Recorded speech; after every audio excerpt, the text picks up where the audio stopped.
Sagittarius A star फिर से शुरू हो सकता है अगर उसके पास थोड़ी गैस चली जाए, और हमारी गैलेक्सी के सेंटर में बहुत ज्यादा गैस मौजूद है और वो सैजिटेरियस ए स्टार के करीब पहुंच सकती है और आखिरकार वो इवेंट होराइजन में गिर जाएगी और फिर वो शुरू हो जाएगा। अगर सैजिटेरियस ए स्टार को पर्याप्त गैस मिल जाए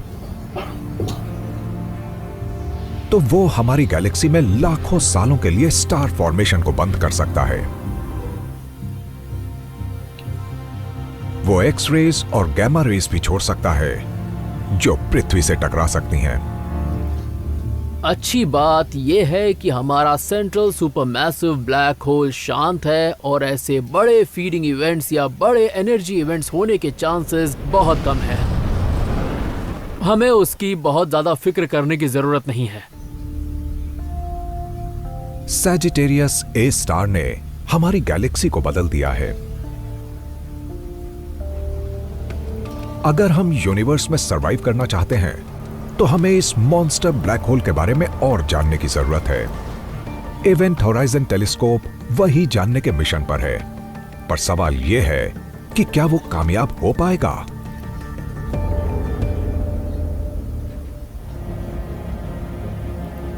मिल्की वे के बीचों बीच मौजूद है supermassive black hole Sagittarius A star. कम से कम हमें तो यही लगता है। हमने कभी उस सुपरमैसिव ब्लैक होल को डायरेक्टली नहीं देखा है, पर हमने कोर के आसपास तेज रफ्तार वाले स्टार्स को देखा है। हमारी मिल्की वे गैलेक्सी के सेंटर के पास तेजी से मूव होते स्टार्स से पता चलता है कि वहां कुछ बहुत बड़ा और बहुत ठोस मौजूद है।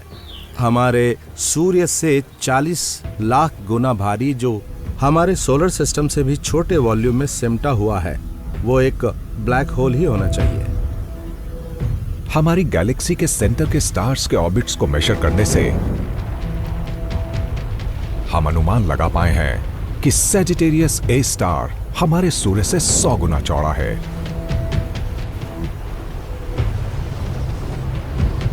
पर इतना बड़ा होने के बावजूद वो ब्लैक होल छिपा हुआ है। ब्लैक होल्स को ढूंढने के सबसे बड़े चैलेंजेस में से एक है कि वो लाइट को इमिट नहीं करते, इसलिए वो नजर नहीं आते, राइट? तो हमने आज तक ब्लैक होल को देखा नहीं है, बस उसके आसपास के मटेरियल को देखा है। हमने देखा है कि ब्लैक होल्स किस तरह अपने आसपास के स्पेस पर असर डालते हैं। इसके लिए इवेंट होराइजन टेलीस्कोप की मदद ली गई। उसका लक्ष्य था सैजिटेरियस ए स्टार की तस्वीर लेना। ब्लैक होल के आसपास गैस है जिसका तापमान लाखों डिग्री सेल्सियस है, और इवेंट होराइजन टेलीस्कोप ऐसे एक ब्लैक होल की परछाई देखने की कोशिश कर रहा है। सैजिटेरियस ए स्टार की गर्म गैस से निकली रोशनी एक बड़ी परछाई बनाती है जो 9.3 करोड़ किलोमीटर चौड़ी हो सकती है। समस्या यह है कि सैजिटेरियस ए स्टार इतना दूर है कि उस सुपरमैसिव ब्लैक होल को देखना अभी भी बहुत कठिन है। सैजिटेरियस ए स्टार बड़ा है, लेकिन वो हमसे 26,000 लाइट ईयर्स दूर है। अब एक लाइट ईयर 946.1 खरब किलोमीटर के बराबर होता है, तो ये दूरी बहुत लंबी है। और भले ही ब्लैक होल बड़ा है, लेकिन इस दूरी की वजह से वो हमें आसमान में बस एक छोटे से डॉट की तरह नजर आता है। उस छोटे डॉट को देखने के लिए हमें पृथ्वी के साइज का एक टेलीस्कोप चाहिए होगा। लेकिन ये होगा कैसे? हम इतना बड़ा टेलीस्कोप नहीं बना सकते। पर एक तरीका है, आप अलग अलग टेलीस्कोप्स लेकर उन्हें अर्थ के सरफेस पर अलग अलग साइट्स पर रखें।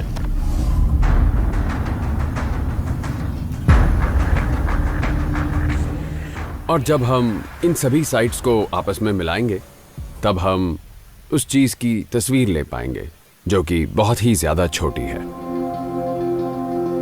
इस छोटे टारगेट को देखने लायक पर्याप्त रोशनी के लिए टीम ने सैजिटेरियस ए स्टार की परछाई की लॉन्ग एक्सपोजर इमेजेस ली। लेकिन एक समस्या आ गई। अक्रीशन डिस्क इतनी तेजी से मूव होती है कि सैजिटेरियस ए स्टार की परछाई की तस्वीर ले पाना बहुत मुश्किल हो गया। जब आप किसी की लॉन्ग एक्सपोजर फोटो लेते हैं, तब उनके लिए उनका स्थिर रहना बहुत जरूरी होता है, राइट? क्योंकि अगर वो बहुत हिलते रहेंगे तो उनकी फोटो ब्लर हो जाएगी।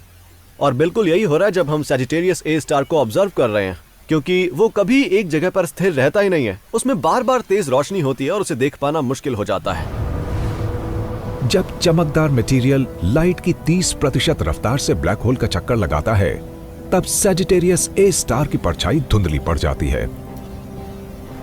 हो सकता है भविष्य में हम सैजिटेरियस ए स्टार की एक साफ तस्वीर देख पाएं। लेकिन अभी के लिए हम अपनी गैलेक्सी के सुपरमैसिव ब्लैक होल की एक स्पष्ट तस्वीर नहीं ले पा रहे हैं।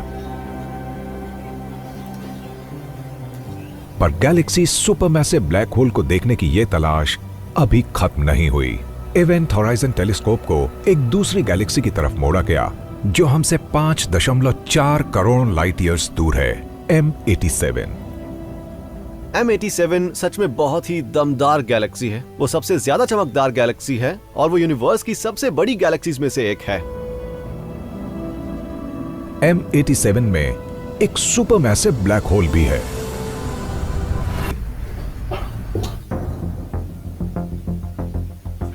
अप्रैल 2019 में इवेंट होराइजन टीम ने अपनी तस्वीर पेश की।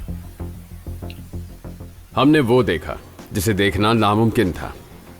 हमने ब्लैक होल देखा और उसकी तस्वीर आपके सामने है।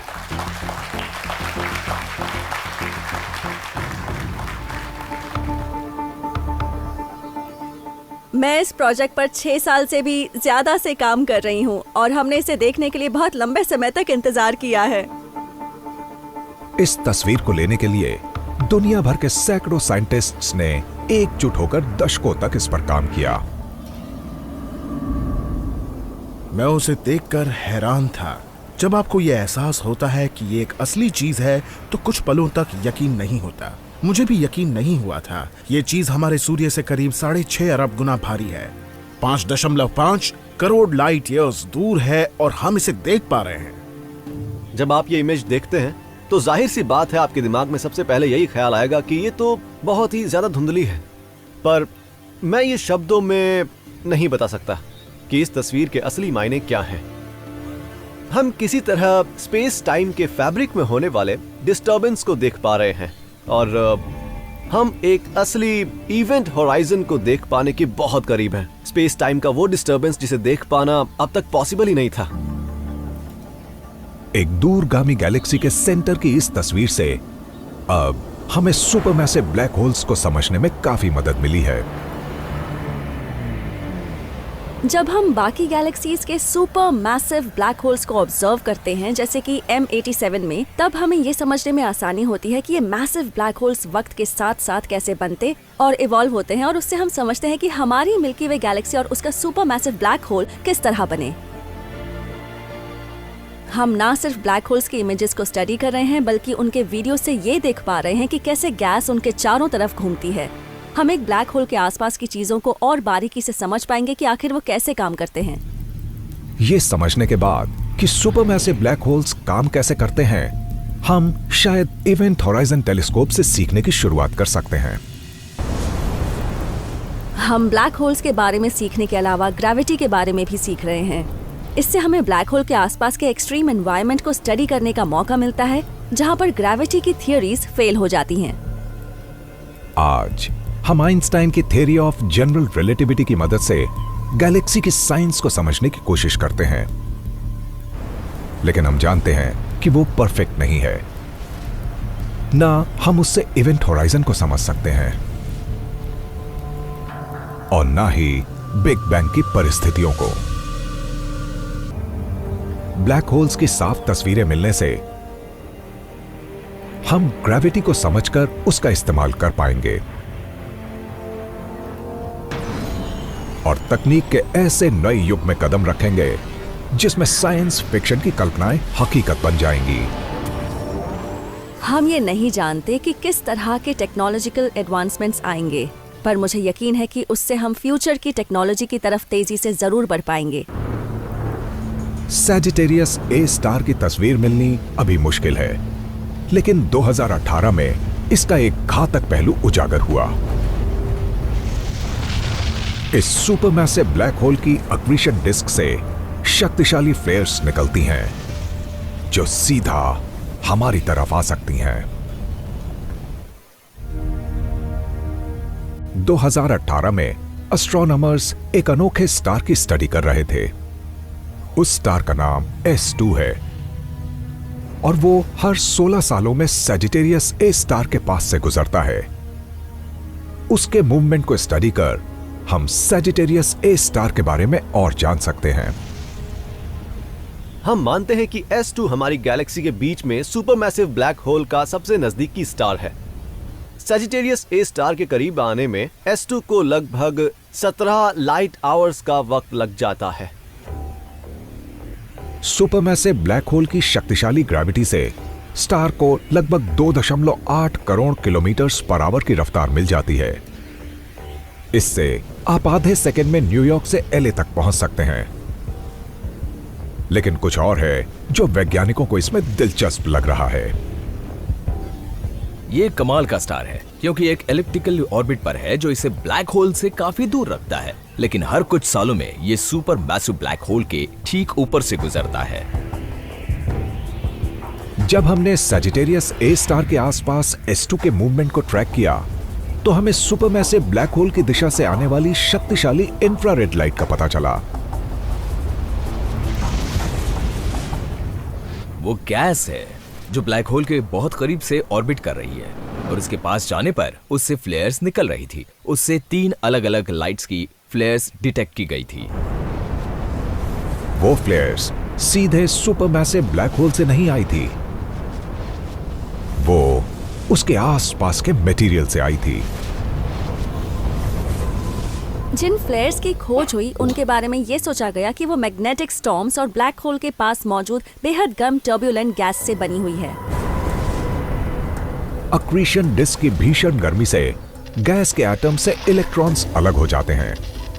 ये इलेक्ट्रॉन्स गर्म गैस के साथ मिलकर प्लाज्मा बनाते हैं जो तेज रफ्तार पर एक्सेलरेट होने पर ताकतवर मैग्नेटिक फील्ड्स बनाती हैं।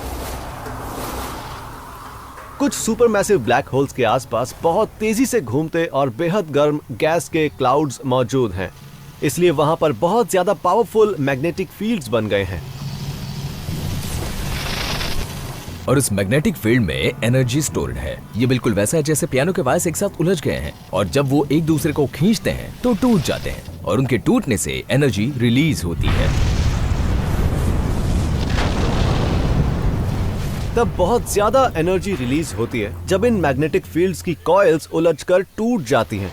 जब ऐसा होता है तब बिल्कुल हमारे सूरज के सरफेस की तरह उनसे गैस की एक बहुत बड़ी फ्लेयर रिलीज होती है। ये ताकतवर फ्लेयर्स लाखों किलोमीटर चौड़ी हो सकती हैं और उनके अंदर सुपरहीटेड गैस और प्लाज्मा हो सकती है। सोलर फ्लेयर्स 1 करोड़ ज्वालामुखी विस्फोटों के बराबर एनर्जी रिलीज करती हैं।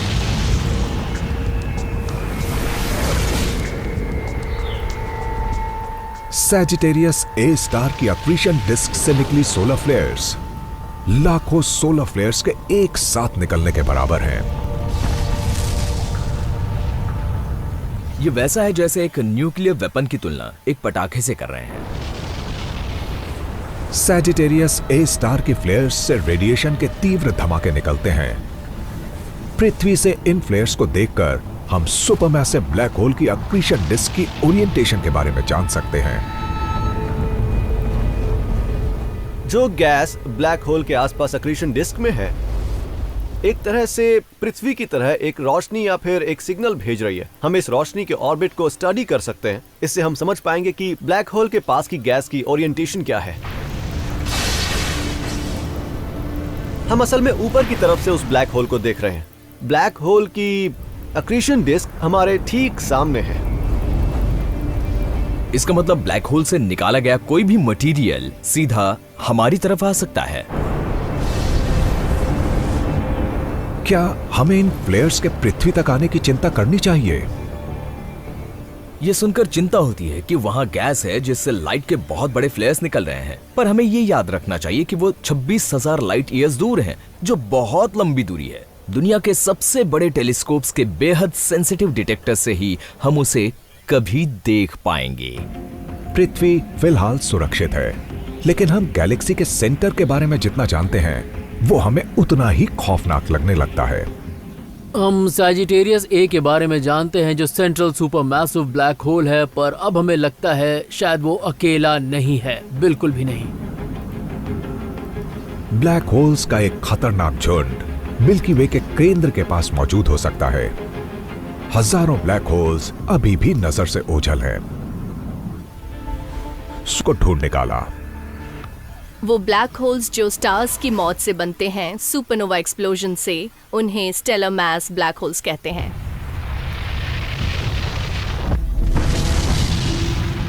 और वो उन स्टार्स से बनते हैं जिनके मास हमारे ग्रह से कई गुना ज्यादा हैं। स्टेलर मास ब्लैक होल्स को ढूंढना मुश्किल है। लाइट एक ब्लैक होल की ग्रेविटी से नहीं बच पाती, इसलिए वो हमें डायरेक्टली नहीं दिखते। और stellar mass black holes 100 kilometre से कम चौड़े होते हैं, इसलिए उन्हें डिटेक्ट कर पाना लगभग नामुमकिन होता है। तो एस्ट्रोनॉमर्स एक खास स्टेलर मास ब्लैक होल की तलाश कर रहे हैं। स्टेलर मास ब्लैक होल्स को पहचानने का एक तरीका यह है कि वो अक्सर अपने साथी स्टार को निगल रहे होते हैं। ये असल में एक बाइनरी पेयर का हिस्सा होते हैं। एक स्टेलर मास ब्लैक होल एक जीवित स्टार के ऑर्बिट में होता है। ये ब्लैक होल अपने पार्टनर को नष्ट करता है।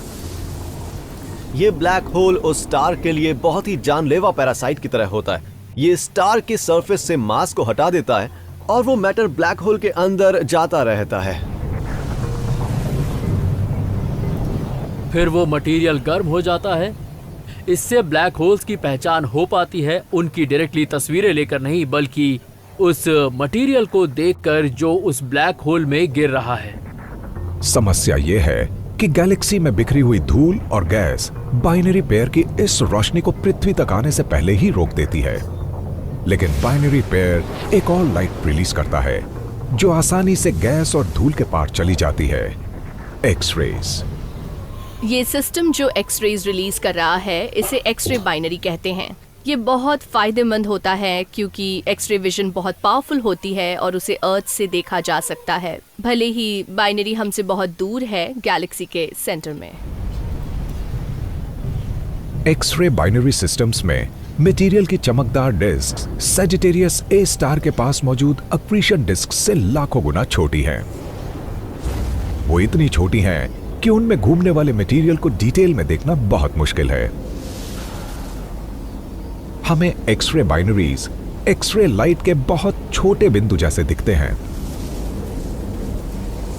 एस्ट्रोनॉमर्स ने ऐसे 12 एक्स-रे बाइनरीज को गैलेक्सी के सेंटर के पास 3 लाइट ईयर चौड़े स्पेस में देखा है। इसका मतलब हमारी गैलेक्सी के सेंटर में ऐसे स्टेलर मास ब्लैक होल्स के कई बहुत बड़े कलेक्शन भी हो सकते हैं। अगर ब्लैक होल्स वैसे ही बनते हैं जैसा हम सोचते हैं, तो ऐसा हो सकता है कि सैजिटेरियस ए स्टार की तरफ ढेर सारे ब्लैक होल्स बढ़ रहे हैं। पर वो एक्स-रे बाइनरीज जो इतनी शक्तिशाली हो, जिन्हें हम डिटेक्ट कर सके, बहुत ही दुर्लभ है। हमारा अनुमान है कि इन 12 एक्स-रे बाइनरीज के जैसी 1000 और हो सकती हैं।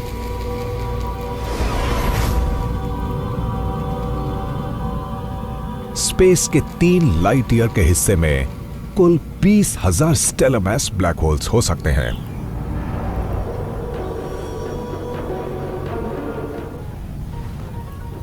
वो भले ही छोटे हैं, लेकिन उनसे खतरा बहुत बड़ा है। Stellar mass black holes super massive black hole से ज्यादा खतरनाक होते हैं। स्टेलर मास ब्लैक होल्स किसी चीज के करीब आने पर उसे तहस नहस कर सकते हैं। ये stellar mass black holes 100 kilometre से भी कम चौड़े हैं, लेकिन इनका मास हमारे सूर्य से कई गुना ज्यादा है और इसीलिए हम इनके जितना करीब जाएंगे उतना इनका ग्रेविटेशनल पुल बढ़ता जाएगा। इवेंट होराइजन से केवल 160 किलोमीटर दूर ग्रेविटेशनल पुल ब्लैक होल से बस 1 गज की दूरी के मुकाबले हजारों गुना ज्यादा होगा। ये इतना ज्यादा है कि ये आपके और आपके स्पेसशिप के टुकड़े टुकड़े कर देगा। जब आप उसके करीब जाएंगे तब आपके पैरों पर लगने वाला ग्रेविटेशनल फोर्स आपके सर के मुकाबले इतना ज्यादा होगा कि आपके पैर बॉडी से उखड़ जाएंगे।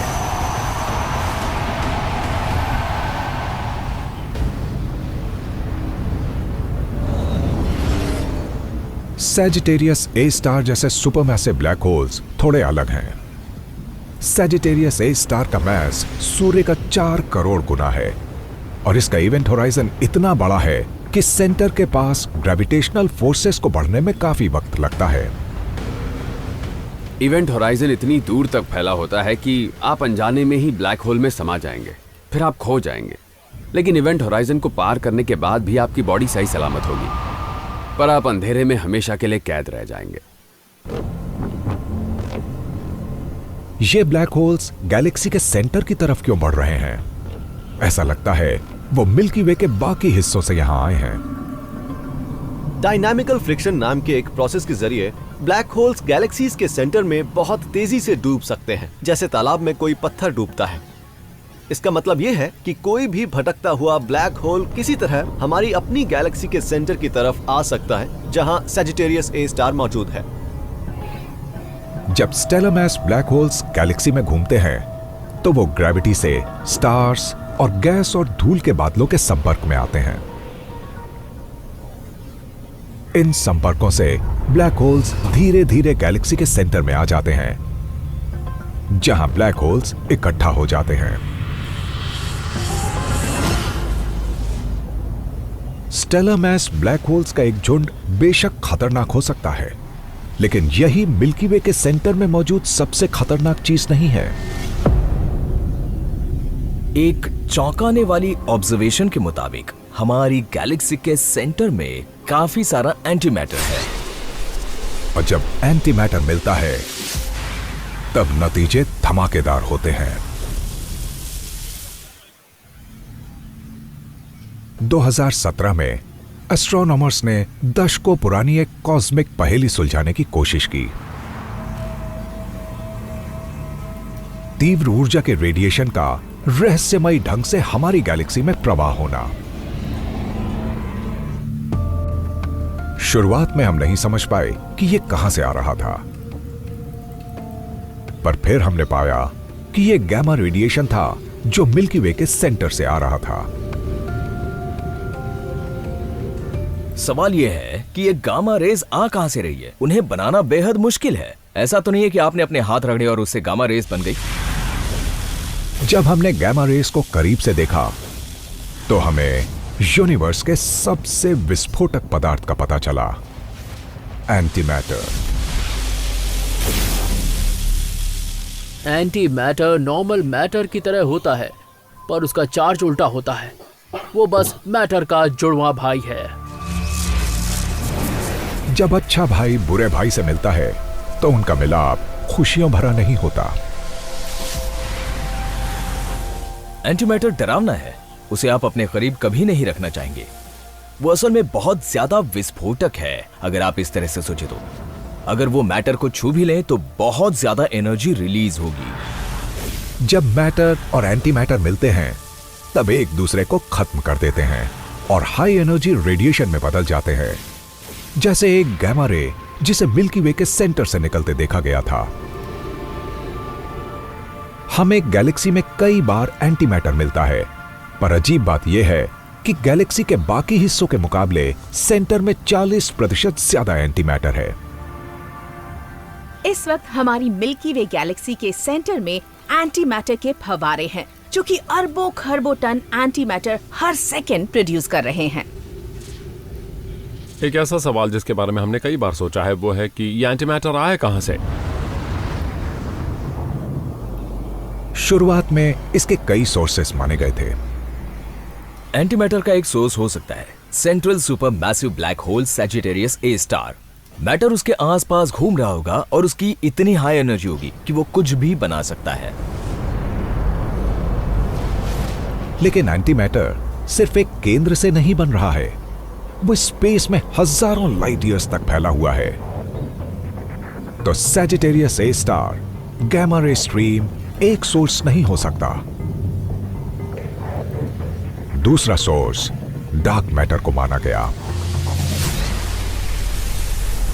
फिलहाल यूनिवर्स की सबसे बड़ी मिस्ट्रीज में से एक है डार्क मैटर। हम जानते हैं कि यूनिवर्स का मैक्सिमम हिस्सा वैसा नहीं है जैसे हम हैं। वो एटम से नहीं बना हुआ है, पर वो चाहे किसी भी तरह का पार्टिकल हो, अगर इन चीजों की टक्कर होगी तो इनसे बनेगा एंटी मैटर और फिर उनसे बनेगी गामा रेज। तो हो सकता है कि गैलेक्सी के सेंटर में मौजूद एक्स्ट्रा गामा रेज इस बात का संकेत हो कि वहाँ डार्क मैटर मौजूद है। पर हमने जिस गामा रे स्ट्रीम को डिटेक्ट किया वो इतनी शक्तिशाली नहीं है कि वो डार्क मैटर हो सके। फिर हमें एक कामयाबी मिली। हमने टाइटेनियम 44 नाम के एक स्पेशल मेटल की खोज की जो गामा रे स्ट्रीम के लिए जिम्मेदार हो सकता है। टाइटेनियम 44 एक हाईली रेडियो एक्टिव एलिमेंट है, मतलब वो डीके होकर दूसरे एलिमेंट में बदल सकता है। जब टाइटेनियम 44 डीके होता है तो वो एंटी मैटर रिलीज करता है, लेकिन गैलेक्सी के सेंटर में मौजूद ढेर सारे एंटी मैटर को बनाने के लिए बहुत सारी मात्रा में टाइटेनियम 44 चाहिए। वो बहुत ही दुर्लभ एनर्जेटिक इवेंट्स में बन सकता है। दो डेड स्टार्स यानी व्हाइट ड्वार्फ्स के टकराव से। एक व्हाइट ड्वार्फ स्टार ऐसा स्टार होता है जिसमें मौत के वक्त इतना मास नहीं होता कि वो एक सुपरनोवा बन सके। वो एक छोटे अंगारे की तरह ठंडा होता जाता है। पर क्या होगा जब दो व्हाइट ड्वार्फ्स एक दूसरे का चक्कर लगाते लगाते इतने करीब आ जाएं कि उनके बीच टक्कर हो जाए। अब अचानक इतना मास मिल जाएगा जिससे एक सुपरनोवा एक्सप्लोजन शुरू हो सके।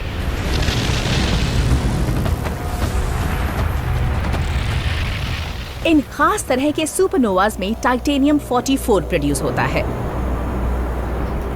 तो ऐसे सुपरनोवाज एंटी मैटर बनाने में बहुत माहिर हैं। ये सुपरनोवाज गैलेक्सी के सेंटर में हर 2000 सालों में एक्सप्लोर होते हैं, लेकिन सेंटर के बाहर गैलेक्सी के डिस्क में जहां हमारा सोलर सिस्टम मौजूद है, वहां ये सुपरनोवाज 3 बार हो चुके हैं। तो गामा रे ऑब्जर्वेशंस गलत थे। गैलेक्सी के सेंटर में ज्यादा एंटी मैटर नहीं है, बल्कि हमारे सोलर सिस्टम वाले हिस्से में ही सबसे ज्यादा एंटी मैटर मौजूद है।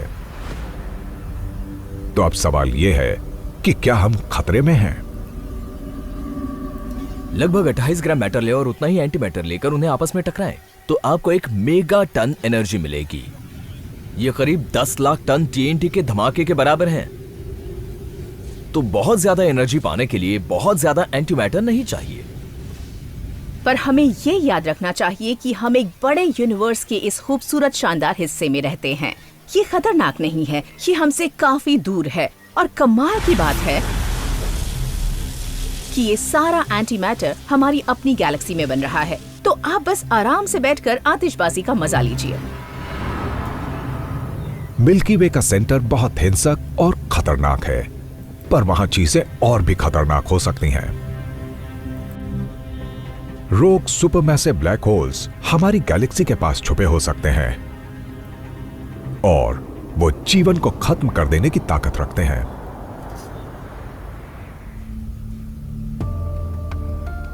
मिल्की वे लगभग 1 लाख लाइट ईयर्स चौड़ी है और उसमें कम से कम 200 अरब स्टार्स हैं। लेकिन ये हमेशा से इतनी बड़ी नहीं थी। हमें पता है कि हमारे मिल्की वे गैलेक्सी इतने बड़े साइज की बनी थी दूसरी गैलेक्सीज को नष्ट करके उन्हें निगलकर, और शायद उनमें से कुछ गैलेक्सीज के सेंटर्स में सुपरमैसिव ब्लैक होल्स थे।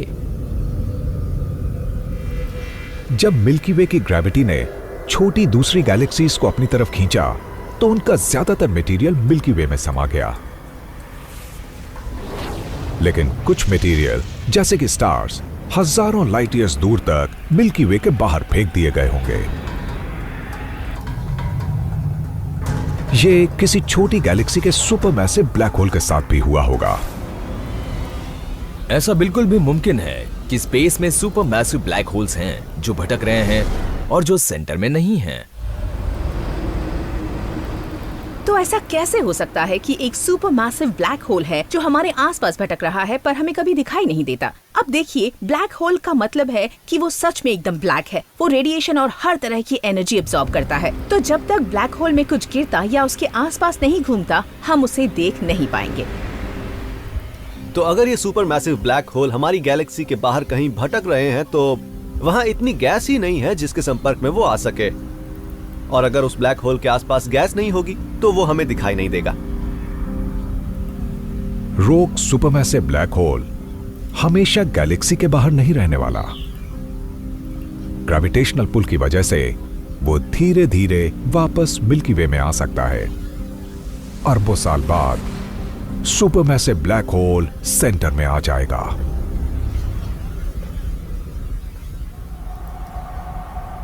अंदर आते समय वो हमारे जैसे सोलर सिस्टम्स को तहस नहस कर देगा। अगर कोई सोलर सिस्टम डिस्टर्ब होता भी है जिसकी वजह एक भटकता हुआ ब्लैक होल है, तो सोलर सिस्टम के प्लैनेट्स की जो एक संरचना बनी हुई है वो पूरी तरह से खत्म हो जाएगी। हमारे सोलर सिस्टम में प्लैनेट्स के ऑर्बिट्स एक परफेक्ट ऑर्डर में हैं। अगर कोई ब्लैक होल हमारे बहुत करीब आ गया तो उसकी ग्रेविटी से प्लैनेट्स का ऑर्डर बिगड़ जाएगा। कुछ प्लैनेट्स हमारे सोलर सिस्टम से बाहर निकाल दिए जाएंगे और कुछ हमारे सूर्य के बहुत करीब आकर खत्म हो जाएंगे।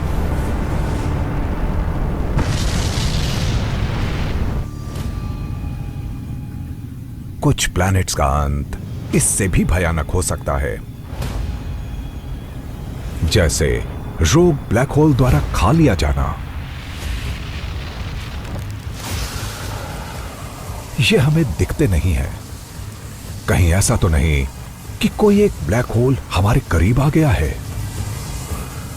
तो अगर एक भटकता हुआ ब्लैक होल हमारे आसपास आता है तो हाँ, हम पर उसका बहुत बुरा असर पड़ेगा, पर इस बात की बहुत ही कम गुंजाइश है कि ऐसा कुछ भी हो। गैलेक्सीज का ज्यादातर हिस्सा खाली होता है और हम अपनी गैलेक्सी के बहुत ही छोटे से पॉइंट पर मौजूद हैं, और जो हमारा सोलर सिस्टम है वो एक बहुत ही छोटा टारगेट है ऐसे किसी ब्लैक होल के लिए। जब ये रोग supermassive black hole Sagittarius A star से मिलेगा तब कुछ बेहद दिलचस्प होता है। दोनों एक दूसरे का चक्कर लगाने लगते हैं। घूमते घूमते उनकी रफ्तार स्पीड ऑफ लाइट की आधी तक हो जाती है।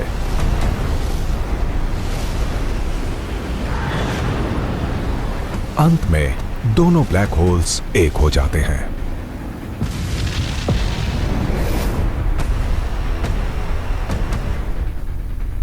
ये एक बहुत ही बड़ा एनर्जेटिक इवेंट है। वो सुपरमैसिव ब्लैक होल्स एक दूसरे के साथ मर्ज हो सकते हैं, उनसे ग्रेविटेशनल वेव्स का बहुत बड़ा ब्लास्ट होता है। उसके बाद एनर्जी बहुत तेज रोशनी के फॉर्म में रिलीज होती है और वो हमारे पृथ्वी के जीवन को खत्म कर सकती है।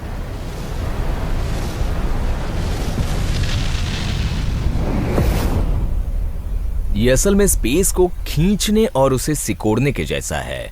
जैसा आपने स्पेस का ढांचा पकड़ लिया और उसे जोर जोर से हिलाने लगे, अगर ये हमारी गैलेक्सी में होता है तो उससे एनर्जी रिलीज होगी, वो हमारे लिए बहुत बुरी होगी। जब ब्लैक होल्स टकराते हैं तब वो यूनिवर्स के सारे स्टार्स से भी कहीं ज्यादा एनर्जी रिलीज करते हैं।